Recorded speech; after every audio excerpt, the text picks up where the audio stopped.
guys, here's what's going on. We have tinted our taillights. There's several different methods you can use to do this. If you want to stay tuned, at the end of this video I'll give you a little rundown of what methods I've used, which ones I liked and didn't like, and what I've done that's on these right now. However, when you tint them, you will probably notice, if you want to get them good and dark, especially with a black car, that the brake lights are not as visible.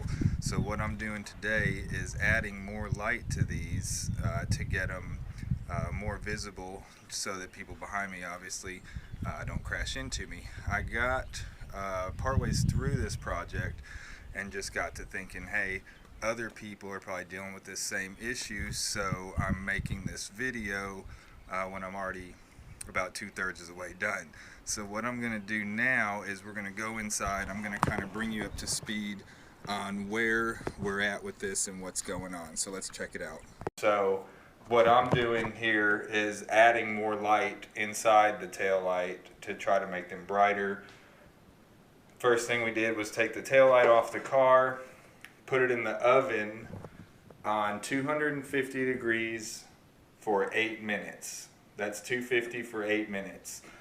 Some people say that a stock tail light that this won't work for. It doesn't come apart as easily as aftermarket tail lights, but it does come apart. Once you've got it good and hot, that seam right there, all I did was get a little pry bar or a screwdriver, jam it in that seam, and just start twisting it. Jam it in there and start twisting it little by little. You'll hear it start to creak and come apart. Work your way around the tail light, pull on it slowly, gently. Eventually this thing comes apart. The type of adhesive is not the same as what aftermarket tail lights are, but it does soften it up quite a bit by heating it, and it will pop apart for you once you get inside the tail light. My thought was just add more light in addition to the factory lights. You can pick up these LED strips, is all I did. You can get these LED strips. I got these at O'Reilly's. You can get them probably Walmart or anywhere. They've got the little try me button on there. You can see they're pretty bright. Then all I did was just kind of dry fitted them, test fitted them all different ways inside here to see how I liked it. I got 2 strips of them. The more the merrier. They're very low amp draw, so it's not going to hurt anything to add a bunch of these to your existing wiring. And what I did basically was try them in different spots. Set the cover back over there.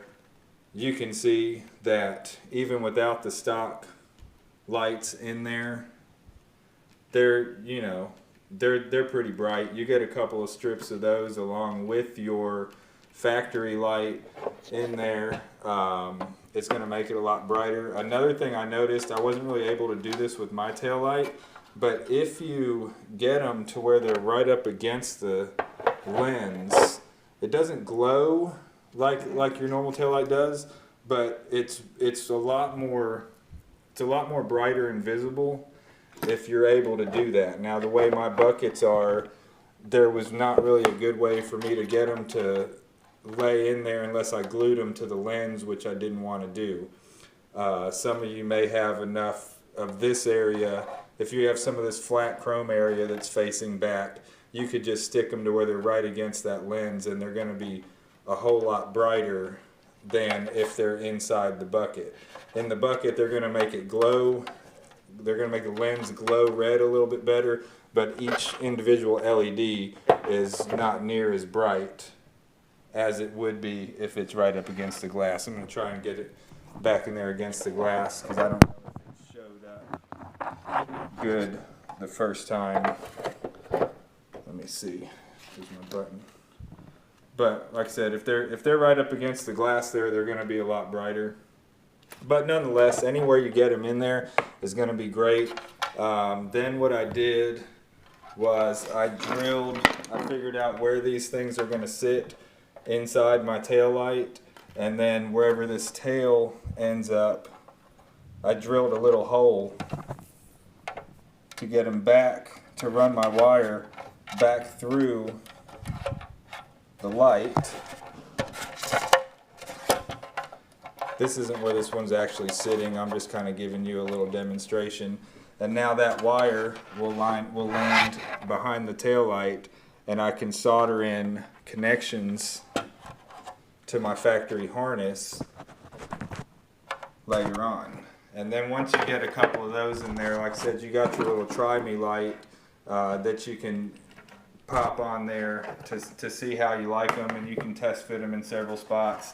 Then it's an easy peel and stick to get it on there. And I'm gonna get these mounted in here, and we'll come right back. All right, so we got these mounted in there. Like I said, it's just, you know, peel and stick, nothing special. I did end up cutting these LED strips. They allow you to cut in certain spots.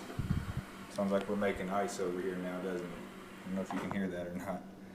But they allow you to cut some of these off in certain spots. It will show the little scissor marks. Cut them. Tells you to put some silicone on that cut edge right there to seal it up. Instead of silicone, I use this E6000. This stuff, just really, it's a lot stronger than silicone. I like to use it. It's like a super glue / silicone. Almost kind of reminds me of hot glue or something like that, but it's real strong industrial stuff. So they're in there. I just went ahead and wired up my little try me buttons so that you guys could see them. I got one strip on the bottom there and another little strip on the top right there.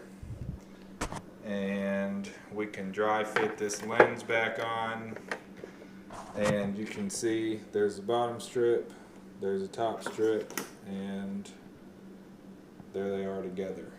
So when we've got this in addition to the stock light in there, and you can change that stock light to a LED if you want them so they all kind of match with the fast reaction there. I had LEDs in mine. I took them back out just because the LED bulbs that you buy to replace them, to replace the factory ones, I didn't feel like they were as bright. Maybe it was only because where the light was shining, but I just ended up going back to the stock factory style bulbs because it just seemed like it put off a brighter light inside there. Next thing I'm gonna do is seal this lens back on there. First thing I'll do is clean it up inside, clean all this chrome area up so I get all my fingerprints off, so it looks a little better even though it's tinted. You probably can't see it, but just going to clean it up. Don't rub too hard on this chrome, it'll wipe off. It's black underneath, so a gentle cleaning on it, and then sealing it up with the E6000. A lot of this factory black seal, you want to get as much of that off of there as you can because it's hard to press that lip back into there with too much of that junk in the way, and then your tail light's going to stick out a little bit, and you don't want that. So I'm going to try to clean all this up. I'm going to hit it with a good dose of this E6000 all the way around this groove right here. I don't have a tripod, so I'm not going to actually show this process, but I think you understand. Basically, it's clean this junk off the best you can.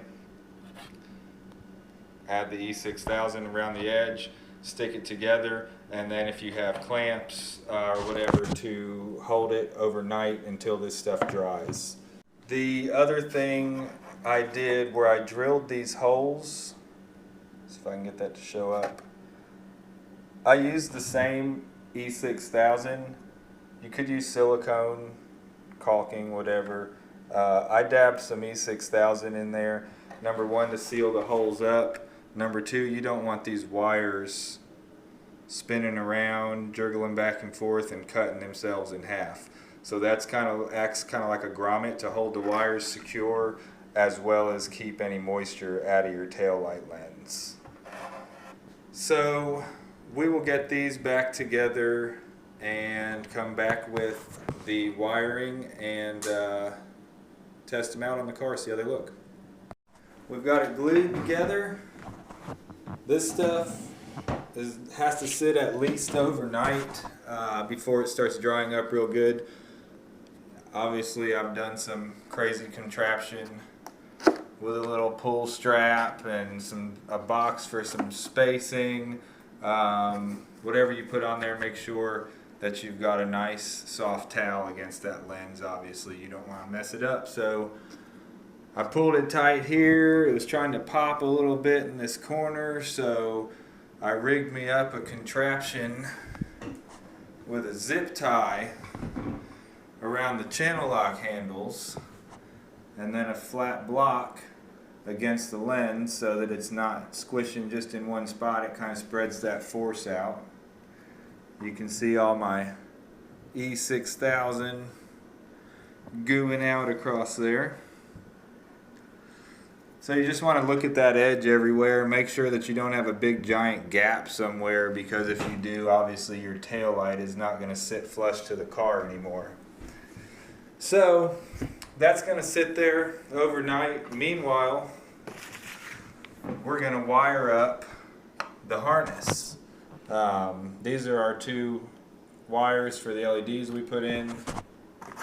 I got one of these trailer harnesses from the auto parts store. Probably seen them before. Just plug it in. So I'm going to solder one end to this, and I've already determined which is my brake light signal on this wire harness. So I'm going to tap into the hot and the ground on my factory harness here, tie it to this hot and ground, and then we'll have a nifty little plug that we can plug and unplug the light when we want to take it out of the car. Otherwise, if you're hardwired directly to the car, you're going to have a hard time getting your tail light out. Now, you don't have to solder, and you can use wire nuts or whatever you want to do. I just like soldering and using this fancy shrink wrap stuff to really seal it up real good. You don't want moisture getting in there and stuff. So while this is drying, I'm going to get this harness made up, and we will come back, stick it in the car, and see what we think about it.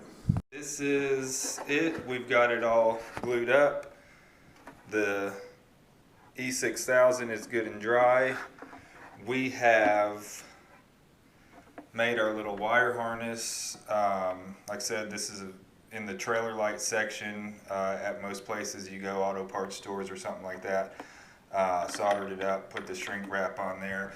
This is the other end of the harness here, our factory harness. I've tapped into the brake light, hot and ground.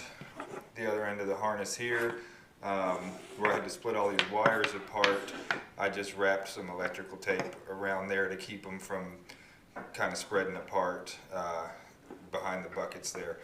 So let's go put these on the car, and we'll see how they look. Awesome.